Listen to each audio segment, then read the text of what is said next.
સુરતના ઉડના નવસારી રોડ ઉપર પડેલા ભારે વરસાદના કારણે જે ડ્રેનેજના પાણી પણ બેક માર્યા હતા અને તેને લઈને હવે સુરત મેયર દક્ષેશ માવાણી હાલ રાઉન્ડ પર નીકળ્યા છે। જોઈ શકાય છે કે મેયર આ પ્રમાણે હાલ જ્યાં વરસાદી પાણી ભરાવાની સ્થિતિ સર્જાય છે ત્યાં અધિકારીઓ જોડે રાઉન્ડ પર નીકળ્યા છે અને પરિસ્થિતિનો છે તે હાલ ચિતાર મેળવી રહ્યા છે।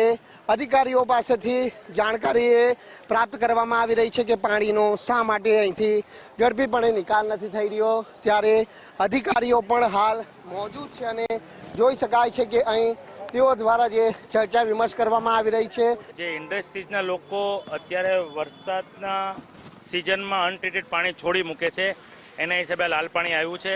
અત્યારે તમામ સમગ્ર તંત્રની ટીમ તમામ ઇન્ડસ્ટ્રીઝમાં જે લોકો અનટ્રીટેડ પાણી છોડી રહ્યા છે તેને તાત્કાલિક સીલ મારવાનું કામ શરૂ છે।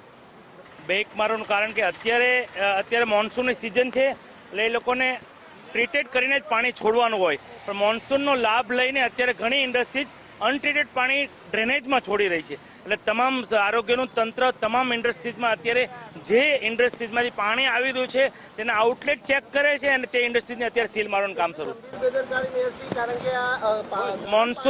મોન્સૂનનો લાભ લઈને ઘણા કેમિકલ યુક્ત ઇન્ડસ્ટ્રીઝ આવું પાણી છોડી રહી છે, એટલે સમગ્ર તંત્ર પણ અત્યારે અહીંયા તૈનાત છે અને જે ઇન્ડસ્ટ્રીઝમાં અહીંયા આવી રહ્યું છે તે ઇન્ડસ્ટ્રીઝમાં આરોગ્યની ટીમ પણ ગઈ છે અને તમામ જગ્યાએ અત્યારે સીલ મારવાનું કામ શરૂ છે। લોકોના સ્વાસ્થ્ય માટે આ પાણી કેટલું હાનિકારક, ખૂબ જ હાનિકારક છે લોકોના સ્વાસ્થ્ય માટે। કોર્પોરેટ રજૂઆતો બી કરી છે, શું લાગે છે? ગઈકાલે જ આદરણીય પાટીલ સાહેબના નેતૃત્વમાં જીપીસીબીના અધિકારીને પણ બોલાવવામાં આવ્યા હતા અને સ્પષ્ટ સૂચના આપી છે કે જે કોઈ ઇન્ડસ્ટ્રીઝ આવું પાણી છોડી રહી છે અને તાત્કાલિક ધોરણે સીલ મારવામાં આવે।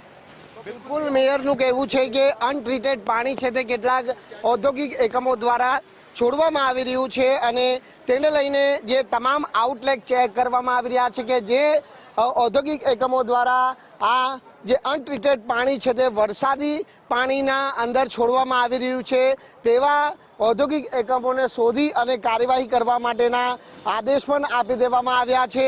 ખૂબ જ ગંભીર બાબત બનીને એ સામે આવી છે કે આ અનટ્રીટેડ પાણી વરસાદી પાણીની અંદર ભળી જવાના કારણે જો લોકો આ પાણીમાંથી પસાર થાય તો ચામડી સહિતના રોગો થવાની પણ શક્યતાઓ રહેલી છે અને તેને લઈને મેયર દક્ષેશ માવાણી જાતે આજે જે રાઉન્ડ પર નીકળ્યા છે અને ઝડપીપણે આ પાણીનો નિકાલ થાય તેની વ્યવસ્થા કરવા માટેના સૂચનો પણ કરવામાં આવ્યા છે। તો સાથે જે લોકો દ્વારા અનટ્રીટેડ પાણી છોડાયું છે તે તમામ એકમોને સીલ કરવા માટેના આદેશ છે તે આપવામાં આવ્યા છે।